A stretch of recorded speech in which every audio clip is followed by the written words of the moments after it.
Hello guys, welcome back to my YouTube channel. आज हम करेंगे यूनिट सेकंड का ये पार्ट तीसरा, मानव संबंधी सिद्धांत। और ये हम देख लेते हैं कौन सी बुक है। ये लोकतांत्रिक प्रशासन पर दृष्टिकोण वाली बुक है।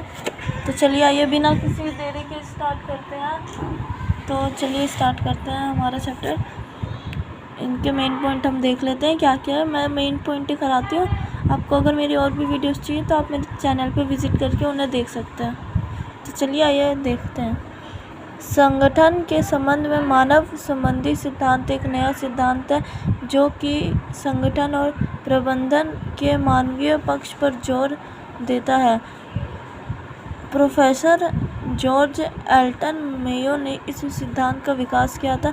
इसी कारण इन्हें संगठन के मानव संबंधी सिद्धांत का पिता कहा जाता है। 1923 में मेयो ने फिलाडेल्फिया के निकट कपड़ा मिल में अपना प्रथम प्रयोग कार्य किया, जिसे बाद में प्रथम खोज का नाम दिया गया। यहाँ पर देख लेते हैं। संयुक्त राज्य अमेरिका के शिकागो में वेस्टर्न इलेक्ट्रिकल कंपनी का हॉर्टन संयंत्र प्रगतिशील कंपनियों में से एक था। यह कंपनी अपने उपलब्ध करवाए जा रहे काम के बेहतर माहौल के अनुकूल समय और विभिन्न सुविधाओं के लिए प्रसिद्ध था। और यहाँ पे देख लेते हैं। मेयो व उनकी टीम ने 1928-31 में एक और अध्ययन कार्य आयोजित किया जो कि मानवीय अभिवृत्ति एवं भावनाओं से संबंधित था। इसके लिए उन्होंने 21,000 श्रमिकों से साक्षात्कार किया और उन्हें अपने कार्य परिस्थिति एवं प्रबंधन के नीतियों के बारे में स्वतंत्र राय अभिव्यक्त करने को कहा। और नेक्स्ट हम देख लेते हैं। नेक्स्ट है हमारा, इस प्रक्रिया में शोधकर्ताओं ने श्रमिकों की समस्या को समझने के लिए नए तरीके का प्रयोग किया। इस अध्ययन से मुख्यतः 3 चीज़ों की पहचान की। पहला, श्रमिकों की समस्याओं के बारे में जानकारी इकट्ठी करने के बीच उनके बीच समानता की भावना पैदा होती है। वह तब से जब श्रमिकों से प्रबंधीय निर्णय निर्माण में भाग लेने दिया गया, इसके कार्य स्थिति में सुधार की आशा पैदा होती है।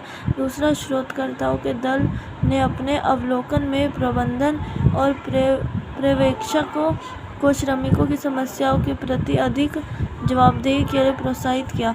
तीसरा, शोधकर्ताओं ने यह महसूस किया कि श्रमिकों की वास्तविक क्षमताओं को समझने के लिए यह आवश्यक है कि उनके भावनाओं की प्रशंसा या कर्मचारियों के व्यक्तिगत इतिहास और सामाजिक संस्थान दोनों से प्राप्त होता है। यहाँ पर नेक्स्ट देख लेते हैं। मेयो और उनके सहयोगियों के प्रयोग को नीचे संक्षेप में साझा जा सकता है। उत्पादन में सामाजिक कारण संगठन के स्तर का निर्धारण आधिकारिक मानकों द्वारा नहीं बल्कि सामाजिक मानकों द्वारा होता है।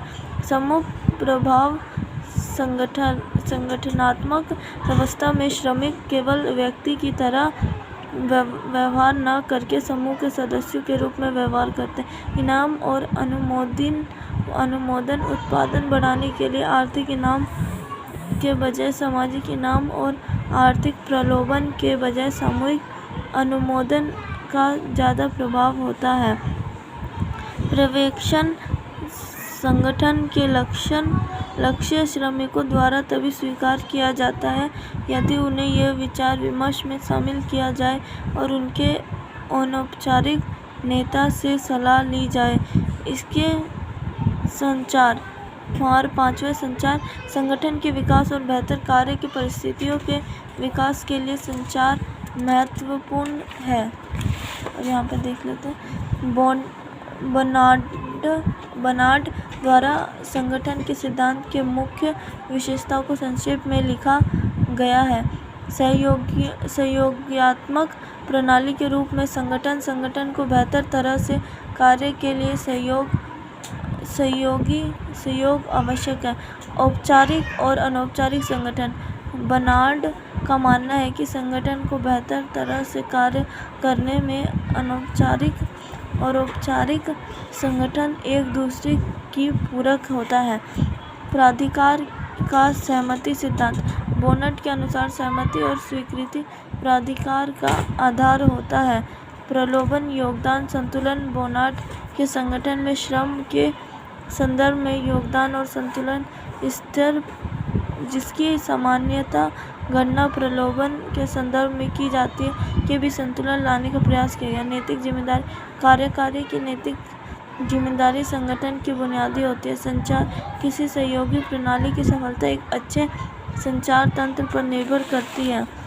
और यहाँ पे संगठन वास्तव में सामाजिक प्रणाली है। इसके अलावा इसके बीच औपचारिक संरचना में यह व्यक्ति और औपचारिक समूह को शामिल करता है। और यहाँ पे देख लेते हैं अंत में हम कह सकते हैं कि एल्टन मेयो और उनका मानव संबंधी सिद्धांत न केवल अपने परिवर्तनकारी विचार के लिए बल्कि व्यावहारिक प्रयोग के लिए भी यह आज भी प्रासंगिक है। तो ये थे आज के हमारे मेन पॉइंट और ये इनके क्वेश्चंस है जो आप कर सकते हो। और यहीं पे हमारे चैप्टर देख सकते हो आप फिनिश हो गया। तो आपको कैसी लगी मेरी वीडियो मुझे कमेंट करके बताइए। Thank you.